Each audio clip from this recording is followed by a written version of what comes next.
Fala, mulherada! Estamos aqui em mais um episódio da nossa série Simplificando, para a gente poder simplificar a nossa vida, entender os filmes que andam rodando aí na nossa mente e poder entender o que é a realidade da nossa vida. E a realidade da nossa vida é simples, sim. Eu trouxe algumas coisas hoje, a princípio do porquê nós ainda sofremos. Por que a gente ainda sofre? Porque a gente ainda vive na nossa mente. A gente tem uma séria dificuldade ainda de ficar com o que realmente é, de ver uma situação e reagir a ela dentro do que realmente é. E o que é ficar com o que realmente é, já? Como assim, né? A forma que eu vejo. Para mim é isso. Pode ser, mas cada situação tem muitos e muitos lados e cada um de nós interpreta as situações que acontecem pelos seus próprios filtros. Por vezes esses filtros não estão nos favorecendo. Todas as situações a gente consegue ver só o nosso lado, a gente tem uma visão ainda muito limitada do que é o mundo, do que é a vida, do que é a nossa história. 95% de toda a realidade que há nesse universo a gente ainda não consegue perceber, ainda está no nosso inconsciente. 5% a gente consegue perceber e por vezes nós tomamos o nosso lado como verdade absoluta. Então eu gosto de trazer esse assunto que é para a gente examinar que as coisas têm diversos lados e que a gente pode sim reagir as situações, interpretar as situações de forma a não levar para o lado pessoal, a entender que cada pessoa tem seu lado, para que a gente possa sofrer menos. Então, por que ainda sofremos? Porque vivemos ainda na mente. Nós levamos muito em consideração ainda tudo que está no nosso banco de dados. E o que é o nosso banco de dados? O que interfere no nosso banco de dados? 1 milhão de coisas que à medida que for passando esse vídeo eu vou explicando mais. E tem muita coisa ainda pra gente ver, né? O vídeo ficaria muito longo se eu fosse falar realmente tudo que influencia no nosso banco de dados. Mas o banco de dados, ele é o quê? Quando nós recebemos a vida pelos nossos 5 sentidos, né? A gente recebe por esses filtros e passa pelo nosso banco de dados pra gente interpretar. A nossa mente distorce, omite e generaliza, tomando como base esse banco de dados, que são as nossas histórias. Por exemplo, acontece... Por exemplo, assim, a gente foi pra praia e tomou uma queimadona sem passar protetor.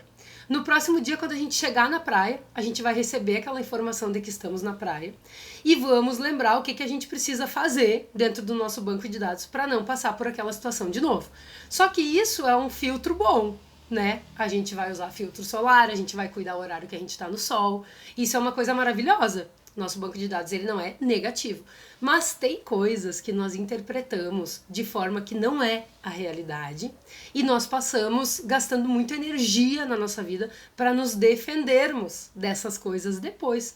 Então é um gasto de energia excessivo sem necessidade e é inconsciente. Então tem muitas coisas que ainda estão no inconsciente, tá? Essas histórias, esse banco de dados, o que influencia nela? A consciência individual, a nossa própria consciência, né? A nossa consciência familiar e a nossa consciência coletiva. Então tem muitos padrões que a gente segue e nem sabe por quê.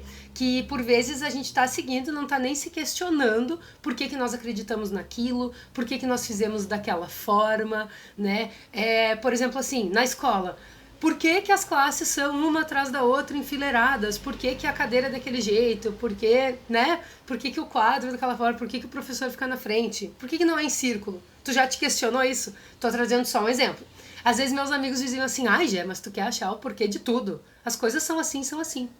Mas eu vejo que a gente precisa, sim, se questionar pra gente entender por que nós estamos fazendo as coisas na nossa vida, que rumo nós estamos dando pra nossa vida. É muito legal a gente procurar ter mais qualidade de presença para se questionar e entender o que essas histórias estão nos favorecendo ou não. Porque pode ser positivo, pode ser negativo. À medida que a gente vai conhecendo mais a nossa mente, a gente vai entendendo o que a gente precisa mudar, o que a gente precisa simplificar e o que a gente pode manter e vir somando as nossas compreensões, tá? Então existem essas histórias. Existem também os sistemas, o nosso sistema individual, o nosso sistema familiar e o nosso sistema coletivo. Então, assim, pensem em todos esses filtros, com todas essas coisas. Por exemplo, no nosso sistema familiar, vem toda a parte genética, hereditária, tudo que nossos antepassados passaram, todas as cargas emocionais que vem para o nosso corpo, que vem para a nossa mente, todas as coisas que a gente reage, que não é nós que estamos escolhendo. Como a gente pode olhar para isso e passar a conhecer nossa verdade interior para escolher por nós? Honrar nossos antepassados, mesmo quando a gente escolhe fazer diferente, né? Então por isso que a gente ainda sofre, porque a gente não consegue ficar com o que é. A gente não é exatamente o que a gente pensa ser, né? E isso que a gente pensa ser nos faz criar rótulos para nós mesmos. A gente começa a criar esses rótulos, a gente começa a assumir posturas no mundo que não são posturas muito funcionais, né? E as 3 posturas que a gente assume, que a gente se relaciona, e quando a gente faz isso de forma inconsciente, não nos favorece, são as posturas de vítima, herói e vilão. Só essas 3 posturas daria uma aula inteira, mas eu tô querendo citar aqui, porque quando eu cito essa situação da origem mesmo do nosso sofrimento, né, de uma das origens, eu gosto de falar das posturas também. Ao invés da gente se conectar ao nosso coração, à nossa verdade, à nossa consciência, ao que a gente é, seguir nossa intuição, nós aprendemos desde pequeno, dentro de todo esse banco de dados, como reagir à situação e como conseguir as coisas. Se eu conseguir as coisas com os meus pais, que são a nossa relação de origem, são o que reflete todas as outras. Se eu conseguia batendo o pé, gritando, batendo porta, fazendo birra, me vitimando, é assim que a gente vai para a vida adulta. A gente muitas vezes não consegue ter um diálogo com as pessoas, a gente não consegue se expressar.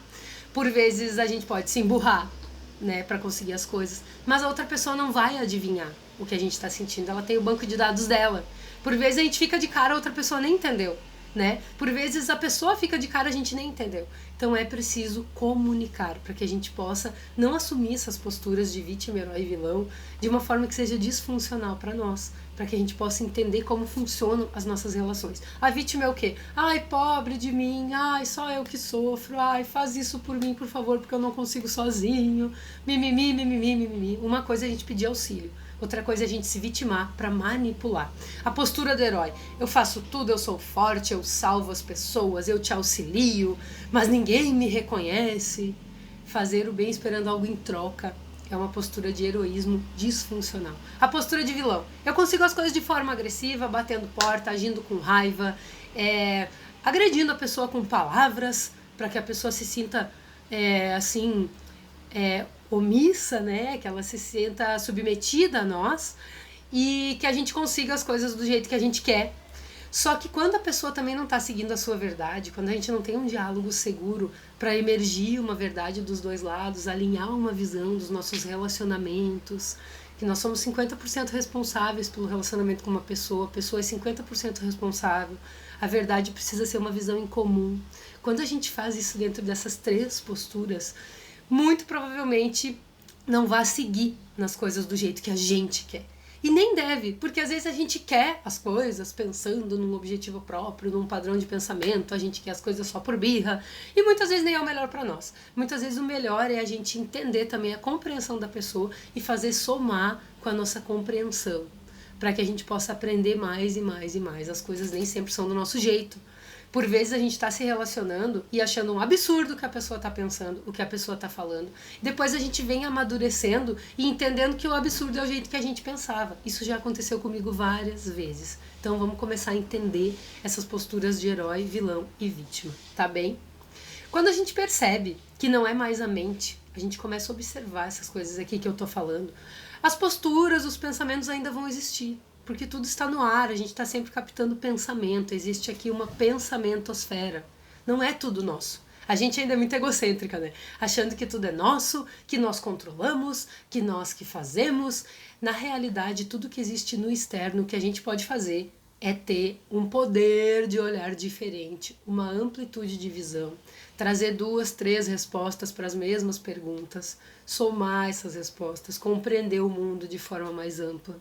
A gente pode também entender esses lados dessas situações, a gente pode buscar várias soluções para os mesmos problemas e entender que o problema nunca é o problema. A raiz do problema mesmo a gente ainda não entende, por causa de todos esses filtros, né? Por isso que 98% dos nossos problemas não existem. Eu adoro falar isso. Porque a gente cria na nossa mente os problemas. A gente imagina que o outro pensa que isso, que aquilo. A gente imagina que a nossa família foi assim, assim, assim. Nós criamos histórias e problemas o tempo todo. E para esses problemas não existe solução, porque é uma criação nossa. Então a gente precisa sim aprender a ficar com o que é. Então é extremamente importante a gente entender que essas nossas crenças, essas nossas verdades absolutas com ponto final que não podem mudar, essas crenças limitantes estão na nossa mente. A nossa verdade interior mesmo, que vem pela nossa intuição, que vem pela nossa alma, ela é diferente, ela é expansiva, ela está sempre mudando, a gente agrega mais conhecimento, à medida que a gente conhece mais das coisas, a nossa verdade vem se somando, vem crescendo, vem se transformando. É muito importante a gente estar aberta para isso, a viver o inesperado, a entender as coisas, a reconhecer humildemente que a gente não sabe de tudo. Porque quando nós criamos padrões dentro desses filtros, nós queremos que as coisas sejam sempre do mesmo jeito e sempre do nosso jeito. E isso é muito limitado. Então, ficar com o que é, aquilo que é, sempre é amor. Perceba que tudo que vem de fora de nós mostra o que está dentro de nós, todos os nossos desconfortos e também todas as pessoas que nós admiramos. É um espelho pra gente, tudo isso. Tudo nós temos dentro de nós, a gente pode começar a ver isso na nossa sombra, trazer à luz, todas essas coisas. Eu mesma, quando fico meio incomodada com alguém, eu me aproximo dessa pessoa. Porque com certeza essa pessoa tem muito de mim. Quando eu admiro muito uma pessoa, eu me aproximo dessa pessoa. Porque eu quero reconhecer em mim aquilo que eu tô vendo nela. Por isso que acontece essa conexão. Por vezes a gente não entende, né? É muito legal a gente entender que as pessoas são instrumentos para a gente aprender a respeito de nós. E que nós somos sim instrumentos para que as pessoas aprendam a respeito delas. Com certeza tu já é tua melhor versão. Tá tudo aí dentro, só precisa ver, acreditar, resgatar. Se permite dissolver as imagens. E como é que a gente começa já a dissolver essas imagens? Meu Deus! É filtro, é banco de dados, é herói, vilão, vítima, quanta informação. Calma, respira. Primeira coisa que a gente precisa fazer é ter qualidade de presença, entender que aqui e agora nós podemos agir a nosso favor. A gente pode transformar o que é preciso, dissolver as coisas na nossa mente. E estudando a respeito da mente, eu sempre falo que a gente precisa conhecer o que não é. Tudo que a gente criou, tudo que não é a realidade, para a gente poder dissolver e reconstruir. A gente faz uma desconstrução. E à medida que a gente vem ganhando conhecimento, a gente abre espaço com essa desconstrução, ganha conhecimento e começa a reconstruir, né? Uma forma mais simples de viver e mais feliz para nós. Simplificando, vamos simplificar. E uma das primeiras coisas que tu pode fazer e trazer para esse estado de presença é quando acontece algo, né? Ou quando tu se depara numa situação com alguém, quando tu vê algo em alguma pessoa e até em ti mesma. Dá uma respirada, traz a presença para o teu corpo e se pergunta: será que eu tô certa? Será que é isso mesmo? Será que eu preciso ter medo disso? Do que eu tenho medo? Como eu posso melhorar? Né? Como hoje eu posso crescer e contribuir para a minha vida, para a vida das pessoas? O que eu preciso fazer para simplificar minha vida? Porque por vezes nós começamos a nos justificar, e isso cria mais histórias, mais emaranhados. Foco na solução. Beleza? Um grande beijo e até a próxima!